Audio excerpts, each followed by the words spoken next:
প্রিয় দেশবাসী, শিশু কিশোর কিশোরী, তরুণ তরুণী, ছাত্রছাত্রী, বয়স্ক বৃদ্ধ, পুরুষ মহিলা সবাইকে সালাম জানাচ্ছি।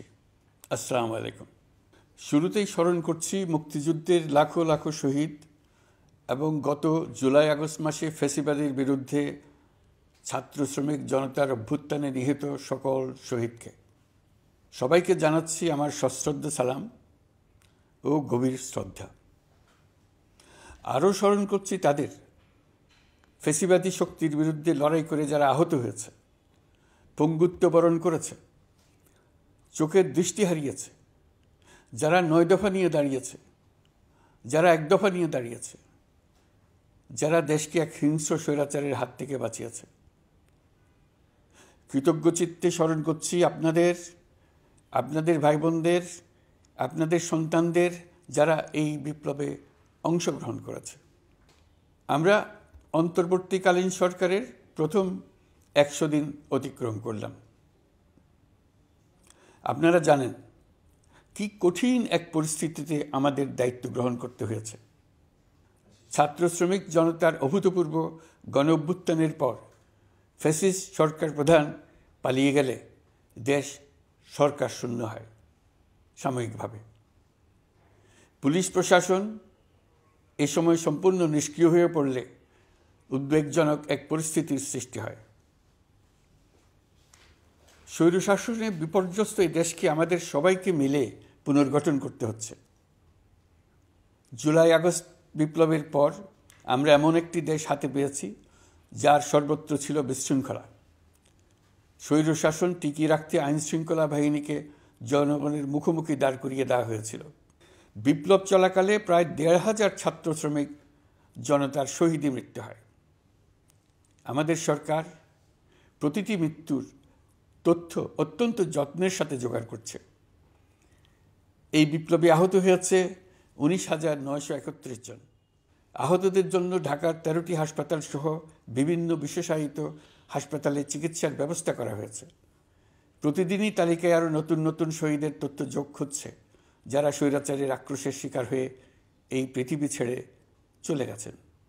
প্রতিটি হত্যার বিচার আমরা করবই।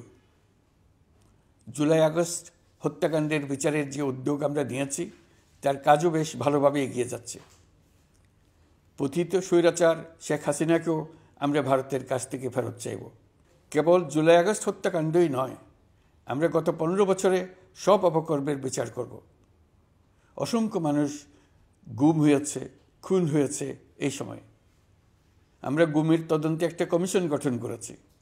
কমিশন প্রধান আমাকে জানিয়েছেন অক্টোবর পর্যন্ত তারা ১৬০০ গুমের তথ্য পেয়েছেন।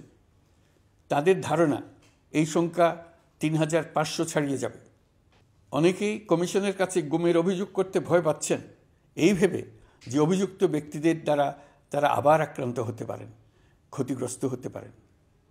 আমি আপনাদের আশ্বস্ত করতে চাই, আপনারা দ্বিধাহীন চিত্তে কমিশনকে আপনাদের অভিযোগ জানান। কারো সাধ্য নাই আপনাদের গায়ে আবার হাত দেয়। গুম কমিশনের সদস্যদের কাছে ভুক্তভোগীদের যে বিবরণ আমরা পেয়েছি তা অত্যন্ত মর্মান্তিক। জুলাই আগস্টের বিপ্লবের পর ছাত্রছাত্রীরা শহর বন্দরের দেয়ালে দেয়ালে তাদের মনের কথা লিখেছে। তাদেরও আগে যারা গুমের শিকার হয়েছে প্রতিটি গোপন আস্তানার দেয়ালে দেয়ালে তারা লিখে গেছেন তাদের কষ্টের মর্মস্পর্শী বিবরণ। তাদের এইসব কষ্টের কথা শুনে আমাদের হৃদয় কেঁপে উঠেছে। এসবের সঙ্গে জড়িতদের আমরা বিচারের কাঠগড়ায় দাঁড় করাবই। অভিযুক্ত যত শক্তিশালীই হোক, যে বাহিনীরই হোক, তাকে ছাড় দেওয়ার কোনো সুযোগ নেই। কেবল দেশে নয়, গুম, খুন ও জুলাই আগস্ট গণহত্যার সাথে জড়িতদের আমরা আন্তর্জাতিক আদালতেও বিচারের উদ্যোগ নিয়েছি।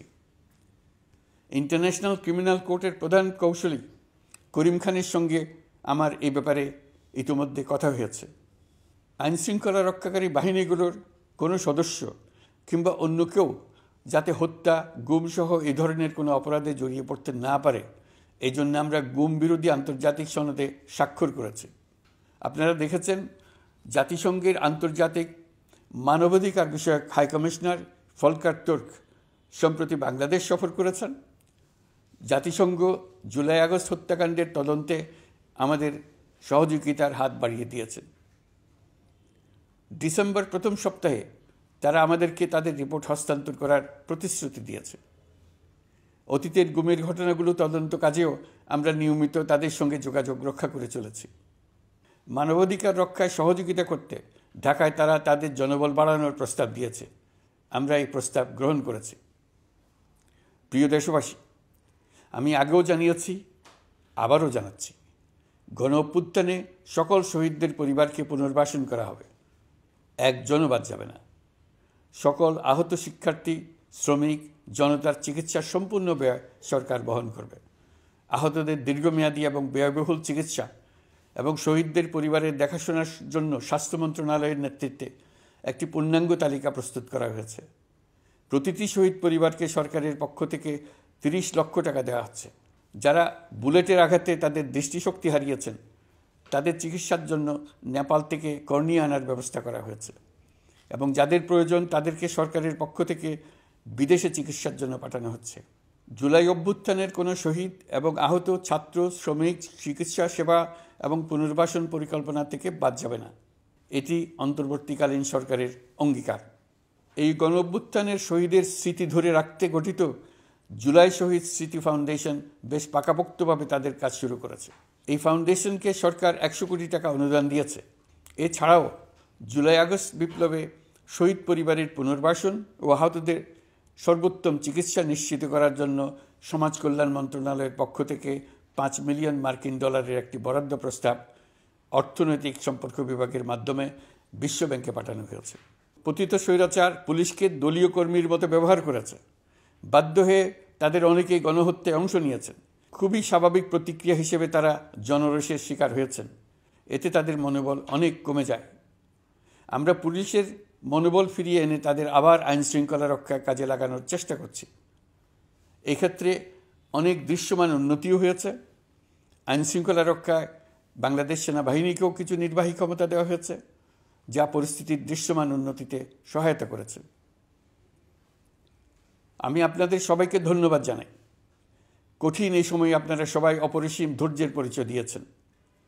ধন্যবাদ জানাই দেশের রাজনৈতিক দলের নেতৃবৃন্দকে। তারা তাদের কর্মীদের শান্ত থাকার আহ্বান জানিয়েছেন। প্রতিশোধ স্পৃহায় লিপ্ত হয়ে কেউ যাতে হানাহানিতে জড়িয়ে না পড়ে সেই আহ্বান জানিয়েছেন। আপনাদের সবাই এই আহ্বানে সাড়া দিয়েছেন। ফেসিবাদী শক্তি ভয় দেখিয়েছিল তারা ক্ষমতা ছাড়লে দেশে লাখ লাখ লোক মারা পড়বে। টানা 7 দিন পুলিশ প্রশাসন সম্পূর্ণ নিষ্ক্রিয়তা থাকার পরও ব্যাপক আকারে সহিংসতা এড়ানো গেছে। আমরা যখন দায়িত্ব গ্রহণ করি, বাংলাদেশ তখন সম্পূর্ণ অরক্ষিত একটা দেশ। এই সময় ধর্মীয় সংখ্যালঘুদের মধ্যে অহেতুক আতঙ্ক ছড়ানোর চেষ্টা করা হয়েছে। কয়েকটি ক্ষেত্রে তারা সহিংসতারও শিকার হয়েছেন। কিন্তু এটা নিয়ে যেসব প্রচারণা হয়েছে তা ছিল সম্পূর্ণ অতিরঞ্জিত। অল্প যে সমস্ত সহিংসতার ঘটনা ঘটেছে তার মূল কারণ ছিল রাজনৈতিক। কিন্তু এইসব ঘটনাকে ধর্মীয় আবরণ দিয়ে বাংলাদেশকে নতুন করে অস্থিতিশীল করে তোলার চেষ্টা করা হয়েছে। আপনাদের সবার সহযোগিতায় আমরা দৃঢ়ভাবে এই পরিস্থিতি সামাল দিয়েছি। আমাদের দায়িত্ব গ্রহণের 2 মাসের মাথায় দেশে দুর্গাপূজা উদযাপিত হয়েছে প্রায় 32,000 পূজা মণ্ডপে। দুর্গাপূজা উপলক্ষে নির্বাহী আদেশে একদিন অতিরিক্ত ছুটি ঘোষণা করা হয়, যা উৎসবের আমেজকে অনেক গুণ বাড়িয়ে দেয়। দুর্গাপূজাকে ঘিরে আমরা ব্যাপক নিরাপত্তা প্রস্তুতি নিই, যার ফলে দেশের হিন্দু সম্প্রদায় নির্বিঘ্নে তাদের উৎসব পালন করেছে। আমরা দায়িত্বে আসার পর যে অল্প কিছু ক্ষেত্রে তারা সহিংসতার শিকার হয়েছেন, আমরা তার প্রতিটি ঘটনার তদন্ত করেছি। শুধু হিন্দু সম্প্রদায় নয়, দেশের কোনো মানুষই যাতে কোনো রকম সহিংসতার শিকার না হয় সেজন্য আমরা যথাসাধ্য চেষ্টা করছি এবং সবসময় সে চেষ্টা করে যেতে থাকব। আপনারা জানেন, চলতি বছর বাংলাদেশের বিভিন্ন অঞ্চলে 6টি বন্যা হয়েছে। আপনাদের সবার সহযোগিতায় আমরা এই বন্যা মোকাবেলা করেছি। বাংলাদেশের দেশপ্রেমিক সশস্ত্র বাহিনী বন্যা মোকাবেলায় জনগণের সাথে কাঁধে কাঁধ মিলিয়ে কাজ করেছে। বন্যা মোকাবেলা ও বন্যা পরবর্তী পুনর্বাসনের লক্ষ্যে বিশ্বব্যাংকের $250 মিলিয়ন অনুদান এবং স্থানীয় অনুদানের মাধ্যমে 100 কোটি টাকারও বেশি অর্থ সংগ্রহ করা হয়েছে। বন্যার ফলে অনেক জায়গায় ফসলহানি হয়েছে, ব্যাহত হয়েছে পণ্য সরবরাহ শৃঙ্খল। বন্যা পরবর্তী সময়ে বাজারে শাকসবজি সহ নিত্য প্রয়োজনীয় পণ্যের দাম বেড়েছে, ফলে আপনাদের কষ্ট হয়েছে। নিত্য পণ্যের দাম সহনীয় পর্যায়ে রাখতে আমরা যথাসাধ্য চেষ্টা করছি। বাজারে ডিমের সরবরাহ বাড়ানোর জন্য আমরা 9.5 কোটি ডিম আমদানির অনুমতি দিয়েছি। এই জন্য প্রয়োজনীয় শুল্ক ছাড়ও দেওয়া হয়েছে। মধ্যস্বত্বভোগীদের দৌরাত্ম্য কমিয়ে ডিমের উৎপাদকরা যাতে সরাসরি বাজারে ডিম সরবরাহ করতে পারে সেই উদ্যোগও নেওয়া হয়েছে। মানুষ যাতে স্বল্প মূল্যে কৃষিপণ্য কিনতে পারে সেজন্য রাজধানী সহ বিভিন্ন স্পটে সরকারি কিছু পণ্য বিক্রি করা হচ্ছে। টিসিবির মাধ্যমে 1 কোটি নিম্ন আয়ের ফ্যামিলি কার্ডের মধ্যে 57 লাখকে স্মার্ট কার্ডে রূপান্তরিত করা হয়েছে। বন্যার ফলে চালের উৎপাদন ব্যাহত হওয়ায় চাল আমদানিতে শুল্ক ছাড় দেওয়া হয়েছে। আসন্ন রমজানে নিত্য প্রয়োজনীয় দ্রব্যের সরবরাহ এবং দাম যাতে স্বাভাবিক থাকে এই জন্য সরকারের বিভিন্ন কর্তৃপক্ষ ব্যবসায়ীদের সাথে নিয়মিত বৈঠক করে যাচ্ছে। দ্রব্যমূল্য নিয়ে আমাদের কোনো লুকোছাপা নেই। মূল্যস্ফীতির পূর্ণ তথ্য জনগণের সামনে তুলে ধরা হচ্ছে। মূল্যস্ফীতি রোধে উচ্চ সুদের হার নির্ধারণ সহ একাধিক নীতিগত সিদ্ধান্ত নেওয়া হয়েছে, যার মধ্যে রয়েছে শস্য আমদানিতে এলসি সীমা অপসারণ এবং সরবরাহ চেইন সংক্ষিপ্ত করা। সামান্য হলেও জ্বালানি তেলের মূল্য কমানো হয়েছে। শিল্প কারখানায় গ্যাসের সরবরাহ বাড়ানোর উদ্যোগ নেওয়া হয়েছে, যাতে স্থানীয় পর্যায়ে উৎপাদন ব্যাহত না হয় এবং রপ্তানি ক্ষতিগ্রস্ত না হয়। গণশুনানি ছাড়া নির্বাহী আদেশে বিদ্যুৎ গ্যাসের দাম না বাড়ানোর সিদ্ধান্ত নেওয়া হয়েছে। পরিবহন খাতে চাঁদাবাজি বন্ধের চেষ্টা করা হচ্ছে। আমরা আশা করি বাজারে পণ্যমূল্য কমিয়ে আনতে এটা ভূমিকা রাখবে। নেপাল থেকে পানি বিদ্যুৎ বাংলাদেশে আনার ব্যবস্থা করা হয়েছে। দৈনন্দিন রাষ্ট্র পরিচালনার পাশাপাশি আমাদের ভবিষ্যতের বাংলাদেশ বিনির্মাণের কথাও ভাবতে হচ্ছে। আপনারা সবাই জানেন আমাদের সবচেয়ে গুরুত্বপূর্ণ কাজ হচ্ছে একটি অবাধ সুষ্ঠু নির্বাচন আয়োজনের মধ্য দিয়ে নির্বাচিত সরকারের কাছে দায়িত্ব হস্তান্তর। আমরা রাজনৈতিক দলগুলোর সঙ্গে আমাদের নিয়মিত যোগাযোগ অব্যাহত রেখেছি। বিভিন্ন ইস্যুতে তাদের মতামত নিয়ে যাচ্ছি। সরকারের সিদ্ধান্ত গ্রহণে এসব মতামত অনেকাংশে প্রতিফলিত হচ্ছে। চলমান সংস্কার প্রক্রিয়ায় তাদের প্রতিটি মতামত সক্রিয়ভাবে বিবেচনায় নেওয়া হচ্ছে। আমরা আশা করছি নির্ধারিত সময়ে ডিসেম্বর-জানুয়ারির মধ্যেই সংস্কার কমিশনগুলো তাদের সুপারিশমালা সরকারের কাছে পেশ করতে পারবে। তাদের সুপারিশ নিয়ে আমরা রাজনৈতিক দলগুলোর সঙ্গে ক্রমাগতভাবে আলোচনায় বসব। সকলের ঐক্যমত্যের ভিত্তিতেই আমরা সংস্কার প্রস্তাব চূড়ান্ত করব। নির্বাচন কবে হবে এই প্রশ্ন আপনাদের সবার মনেই আছে, আমাদের মনেও সারাক্ষণ আছে। আপনারা লক্ষ্য করেছেন নির্বাচন আয়োজনের লক্ষ্যে আমরা প্রয়োজনীয় পদক্ষেপ নিতে শুরু করেছি। কয়েকদিনের মধ্যে নির্বাচন কমিশন গঠন হয়ে যাবে। তারপর থেকে নির্বাচন আয়োজন করার সমস্ত দায়িত্ব তাদের উপর বর্তাবে। নির্বাচন কমিশন ভোটার তালিকা হালনাগাদ সহ আরও কিছু কাজ শুরু করে দিতে পারবে, যা একটা অবাধ নির্বাচনের সাথে সরাসরি সম্পৃক্ত। প্রথমবারের মতো প্রবাসী বাংলাদেশিরা পোস্টাল ব্যালটের মাধ্যমে যাতে তাদের ভোটাধিকার প্রয়োগ করতে পারে সে লক্ষ্যেও সরকার কাজ করছে। তবে আমরা মনে করি না যে একটা নির্বাচন কমিশন গঠন করে দিলেই নির্বাচন আয়োজনে আমাদের দায়িত্ব শেষ। রাষ্ট্র ব্যবস্থায় সংস্কার আমাদের এই সরকারের অন্যতম অঙ্গীকার। আপনারাই আমাদেরকে এই ম্যান্ডেট দিয়েছেন। যেই 6টি সংস্কার কমিশন আমরা শুরুতে গঠন করেছিলাম তারা ইতিমধ্যে তাদের কার্যক্রম অনেক দূর এগিয়ে নিয়েছে। বিভিন্ন গণমাধ্যমে আপনারা তাদের কার্যক্রমের আপডেটও দেখছেন। কয়েকটি সংস্কার কমিশন ডিজিটাল প্ল্যাটফর্ম গঠন করেছে। আমার অনুরোধ আপনারা এই প্ল্যাটফর্মে উৎসাহ সহকারে আপনাদের মতামত জানাতে থাকুন। প্রথম 6টি সংস্কার কমিশনের মধ্যে একটি হলো নির্বাচন সংস্কার কমিশন। নির্বাচন অনুষ্ঠানের জন্য এই কমিশনের সুপারিশমালা অত্যন্ত জরুরি। তাদের প্ল্যাটফর্মে যান, আপনার মতামত খোলাখুলিভাবে তুলে ধরুন। আপনি দেশের মালিক, আপনি বলে দিন আপনি কি চান, কিভাবে চান। নির্বাচন নিয়ে আপনাদের সকল বক্তব্য বিনা দ্বিধায় বলতে থাকুন। আপনার মনের কথা তুলে ধরুন। আমার অনুরোধ, সংস্কারের কথাটাও একই সঙ্গে বলুন। সংস্কারকে পাশ কাটিয়ে যাবেন না। নির্বাচনের কথা বলার সঙ্গে নির্বাচন ও অন্যান্য ক্ষেত্রে সংস্কারের কথাটিও বলুন। সংস্কার হলো জাতির দীর্ঘমেয়াদী জীবনী শক্তি। সংস্কার জাতিকে, বিশেষ করে আমাদের তরুণ তরুণীদের, নতুন পৃথিবী সৃষ্টির সুযোগ দেবে। জাতিকে বঞ্চিত করবেন না।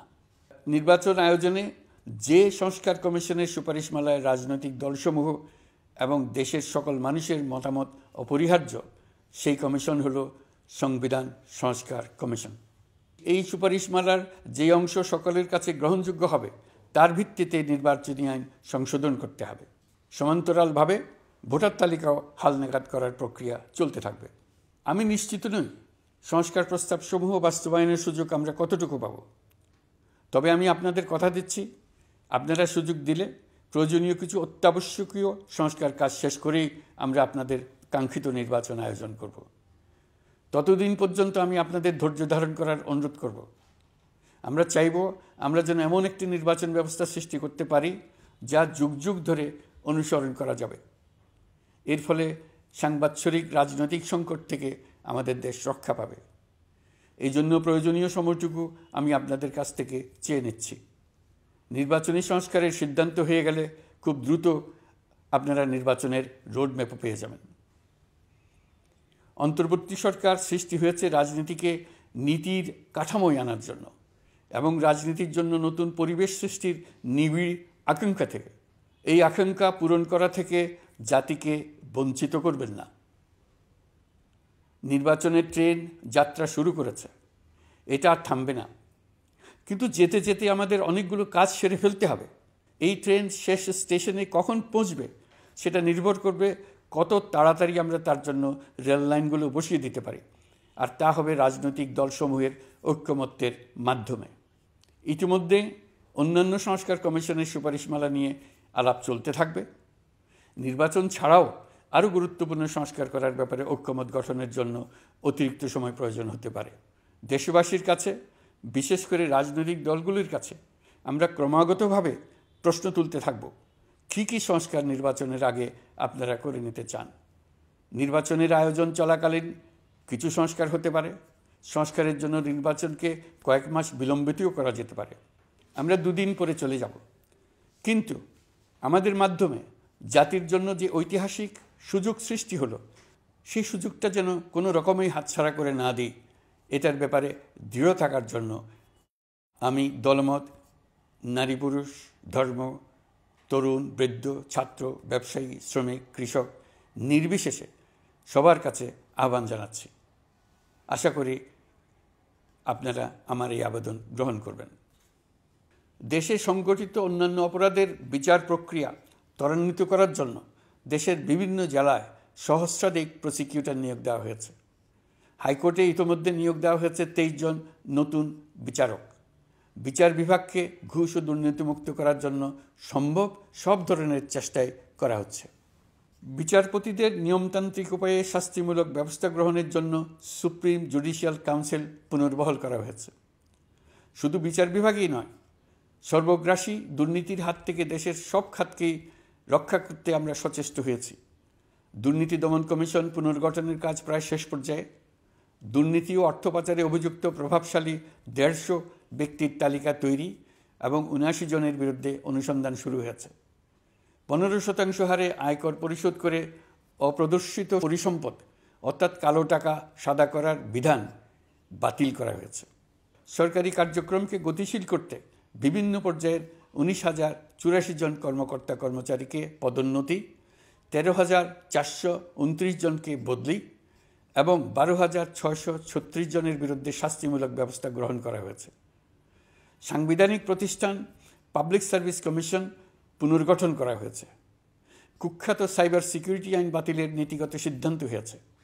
এই আইনের অধীনে হওয়া যেসব মামলা মানুষের মত প্রকাশের অধিকারের সাথে সম্পর্কিত সেগুলো প্রত্যাহার করা হয়েছে। এছাড়াও 133টি আইন বিধিবিধান তৈরি ও সংশোধন করা হয়েছে। 353টি গুরুত্বপূর্ণ নীতি নির্ধারণী সিদ্ধান্ত গ্রহণ করা হয়েছে। ছাত্রছাত্রীদের দাবি মেনে ইতিমধ্যে সরকারি চাকরির বয়সসীমা 32-এ উন্নীত করা হয়েছে। আমরা জানি আমাদের কাছে আপনাদের আরও অনেক দাবি দেওয়া আছে। দীর্ঘদিনের অপশাসন, অত্যাচার, অনাচারের ফলে আপনাদের মনে অনেক ক্ষোভ পঞ্জীভূত হয়েছে। দেশে বাক স্বাধীনতা না থাকায় আমরা কেউ আমাদের মতামত, দাবি দেওয়া প্রকাশ করতে পারিনি। আমরা আপনাদের প্রতিটি দাবির প্রতি সহানুভূতিশীল। আমরা ধৈর্য সহকারে আপনাদের কথা শুনতে চাই, কিন্তু সেজন্য আপনারা সড়ক অবরোধ করে জনদুর্ভোগ সৃষ্টি করলে আমাদের সকলেরই অসুবিধা হয়। আমাদের একান্ত অনুরোধ, আপনারা নির্দিষ্ট চ্যানেল মেনটেন করে আপনাদের দাবি দেওয়া পেশ করবেন। আমাদের বৃহৎ রপ্তানি পণ্য গার্মেন্টস শিল্পে গত কিছুদিন ব্যাপক অস্থিরতা বিরাজ করছে।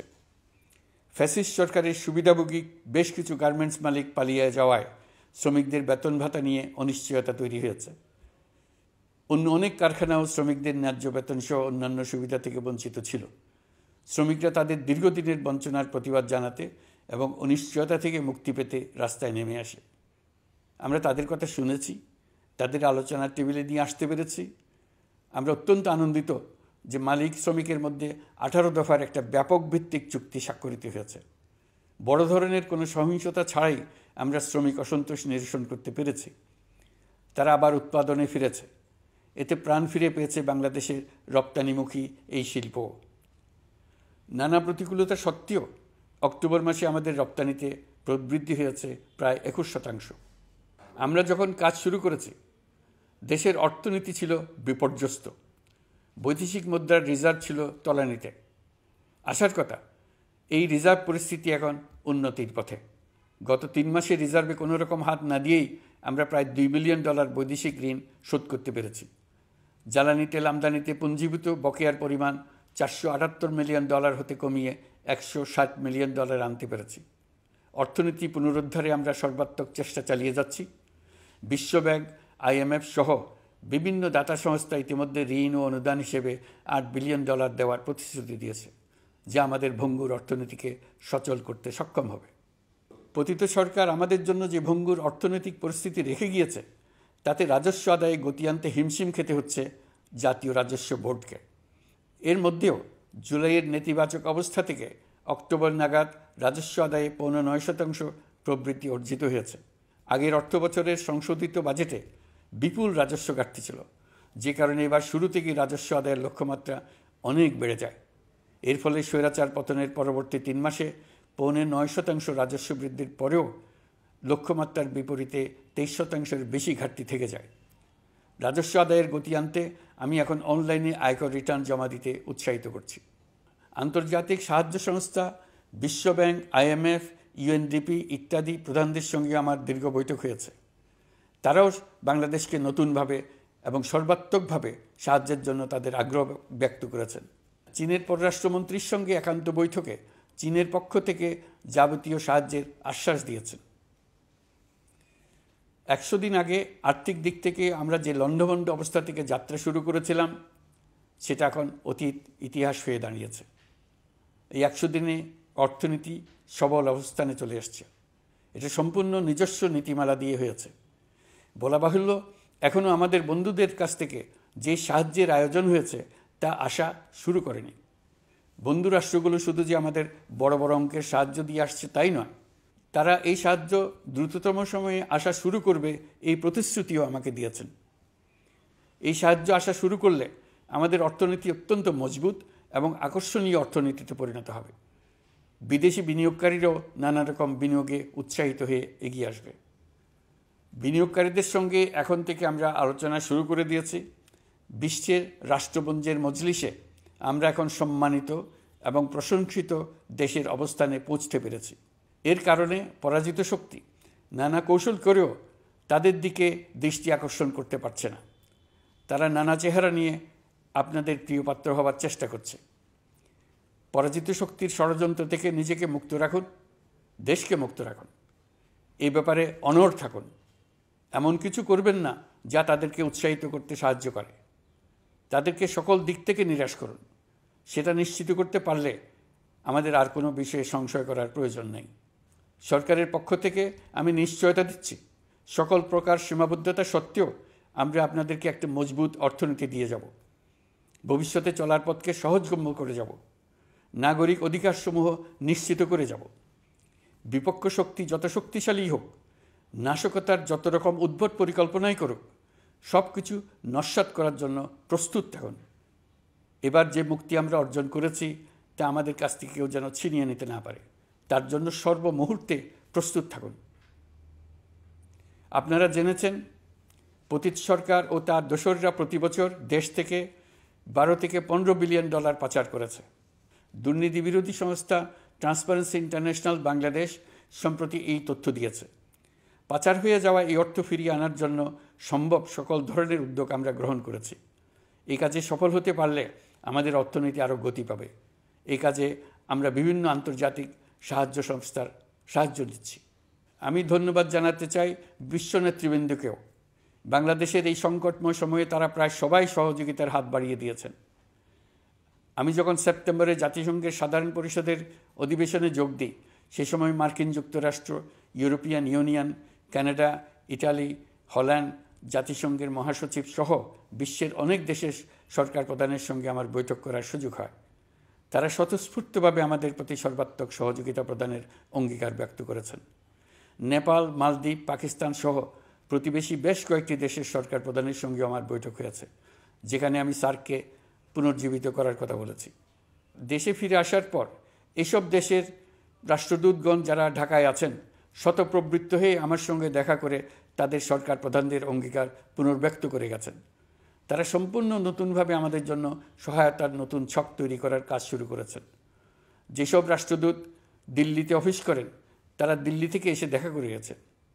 ইউরোপিয়ান ইউনিয়নের 20 দেশের 20 জন রাষ্ট্রদূত দিল্লিতে থাকেন, 7 দেশের 7 রাষ্ট্রদূত ঢাকায় আছেন। দিল্লি থেকে একসঙ্গে 20 জন রাষ্ট্রদূত সহ মোট 27 রাষ্ট্রদূত সমবেতভাবে আমার সঙ্গে বৈঠক করার জন্য আগামী কয়েকদিনের মধ্যে ঢাকায় আসছেন। আগে কখনো ইউরোপিয়ান ইউনিয়নের 27 জন রাষ্ট্রদূত একত্র হয়ে সরকারের সঙ্গে আলোচনায় বসেনি। দিল্লি থেকে এই বিশাল সংখ্যক রাষ্ট্রদূত একসঙ্গে বৈঠক করার জন্য কোনো দিন আসেনি। এবার এই কাজটি করার পেছনে আছে ইউরোপিয়ান ইউনিয়নের সমর্থন প্রকাশ করা এবং অর্থনৈতিক ক্ষেত্রে উচ্চ পর্যায়ের সহযোগিতা গড়ে তোলা। ইতিমধ্যে আমার সঙ্গে দেখা করেছেন সৌদি আরব, সংযুক্ত আরব আমিরাত, ব্রাজিল, তুরস্ক, রাশিয়া, ফিনল্যান্ড, সিঙ্গাপুর, লিবিয়া সহ অনেক দেশের রাষ্ট্রদূত। দ্বিপাক্ষিক নানা সহযোগিতা সহ বাণিজ্য বিনিয়োগ বৃদ্ধির আশ্বাস তারা দিয়েছেন। আমরা প্রবাসী বাংলাদেশিদেরও বেসরকারি খাতে বিনিয়োগ করার জন্য আহ্বান জানাচ্ছি। বাংলাদেশের অর্থনৈতিক উন্নয়নে তরুণদের কর্মসংস্থানের মূলে রয়েছে বেসরকারি খাত। আমাদের বিনিয়োগ বোর্ডের নির্বাহী চেয়ারম্যান 2 শতাধিক বেসরকারি প্রতিষ্ঠানের প্রধান নির্বাহী, উদ্যোক্তা ও বিনিয়োগকারীর সঙ্গে পৃথক পৃথকভাবে বৈঠক করেছেন। নীতির ধারাবাহিকতার অভাব, সরকারি বেসরকারি পর্যায়ে মত বিনিময়ের অভাব, সরকারি অফিসের জটিল প্রক্রিয়া এবং সর্বোপরি দুর্নীতি বিদ্যমান বিনিয়োগকারীদের সমস্যায় ফেলেছে। বিনিয়োগকারীদের উদ্বেগ নিরসনে আমরা অনেকগুলো কাজ করেছি। ইতিমধ্যে সত্যিকারের ওয়ান স্টপ সার্ভিস চালু হয়েছে। বিনিয়োগ সংক্রান্ত চ্যালেঞ্জ সমাধানে আন্তঃমন্ত্রণালয় কমিটি গঠন করা হয়েছে। বেসরকারি খাতের উপদেষ্টা কাউন্সিল ও ডিজিটালাইজেশনের মাধ্যমে সরকারি অফিসে না এসে প্রয়োজনীয় কর্মসম্পাদনের পদক্ষেপ নেওয়া হয়েছে। বিনিয়োগ উন্নয়ন সংস্থা আমাদের অগ্রগতির বিষয়ে সবাইকে মাসিক ভিত্তিতে আপডেট করে যাচ্ছে। আমরা প্রবাসীদের কল্যাণে কাজ করছি। আমার অনুরোধে সংযুক্ত আরব আমিরাত সাজাপ্রাপ্ত 57 জন সহ অন্যান্য বাংলাদেশিকে মুক্তি দিয়েছে। এইসব বাংলাদেশি যাবজ্জীবন কারাবাসের ঝুঁকি নিয়ে ফেসিবাদের বিপক্ষে প্রতিবাদ করেছিল। বাংলাদেশিরা এরকম প্রতিবাদ আরও অনেক দেশেই করেছেন। আমরা তাদের প্রতি কৃতজ্ঞ।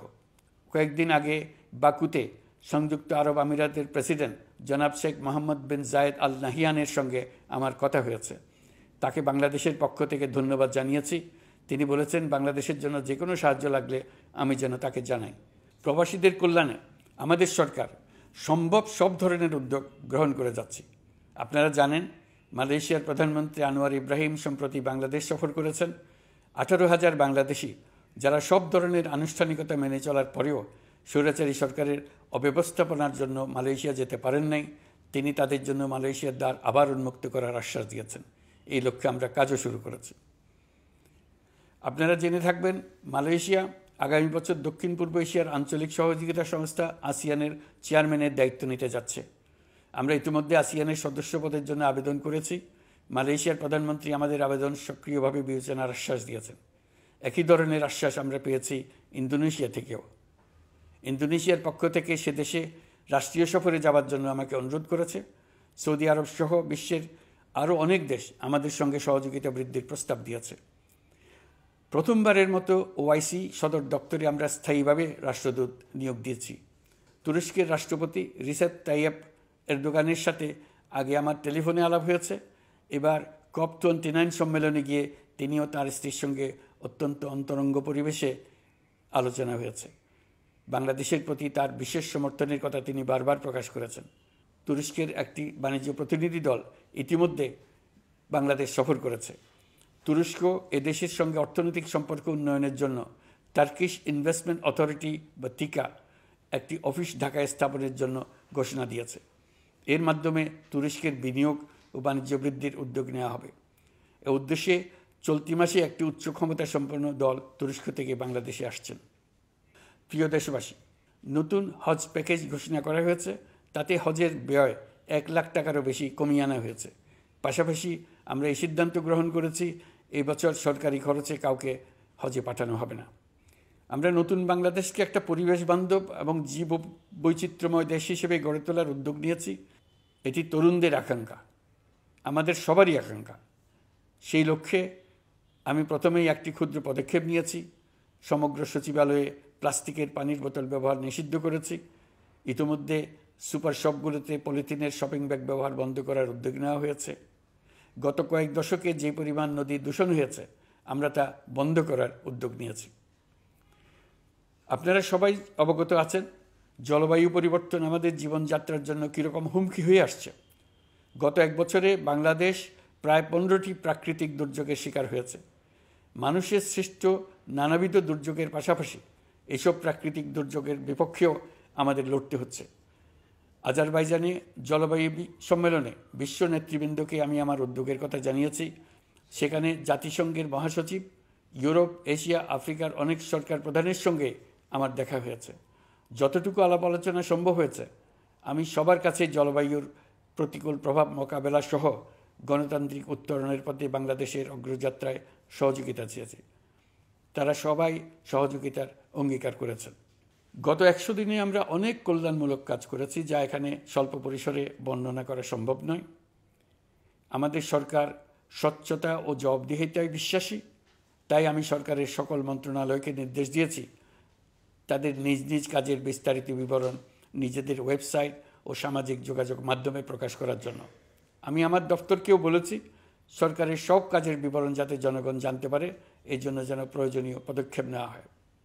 এই সরকারকে ব্যর্থ করার জন্য, অকার্যকর করার জন্য বিশাল অর্থে বিশ্বব্যাপী এবং দেশের প্রতিটি স্থানে, প্রতিটি প্রতিষ্ঠানে এক মহাপরিকল্পনা প্রতি মুহূর্তে কার্যকর রয়েছে। তাদের একটি বড় প্রচেষ্টা হচ্ছে আমাদের মধ্যে বিভেদ সৃষ্টি করা। পতিত সরকারের নেতৃবৃন্দ যারা এদেশ থেকে বিপুল পরিমাণ অর্থ পাচার করে নিয়ে গেছে, সেই অর্থে বলীয়ান হয়ে তারা দেশে ফিরে আসার জন্য চেষ্টা করে যাচ্ছে। তাদেরকে কিছুতেই সফল হতে দেবেন না। তারা সফল হওয়া মানে জাতির মৃত্যু, জাতি হিসেবে আমাদের অবসান। সাবধান থাকুন। তাদের সকল হীন প্রচেষ্টাকে আমাদের ঐক্যের মাধ্যমে নস্যাৎ করে দেন, যেভাবে নস্যাৎ করেছিলেন তাদের বন্দুকের গুলিকে, তাদের আয়নাঘরকে, প্রতি পায়ে তাদের অনাচারের শিকলকে। এ ব্যাপারে সবাই একমত থাকুন, ঐক্যবদ্ধ থাকুন। আপনারা সবাই ভালো থাকবেন। দেশের সকল শিশু, কিশোর কিশোরী, তরুণ তরুণী, ছাত্রছাত্রী, বয়স্ক, বৃদ্ধ, পুরুষ, মহিলা সবাইকে আমার সালাম জানাচ্ছি। আসসালামু আলাইকুম। মহান আল্লাহ আমাদের সহায় হন। খুদা হাফেজ।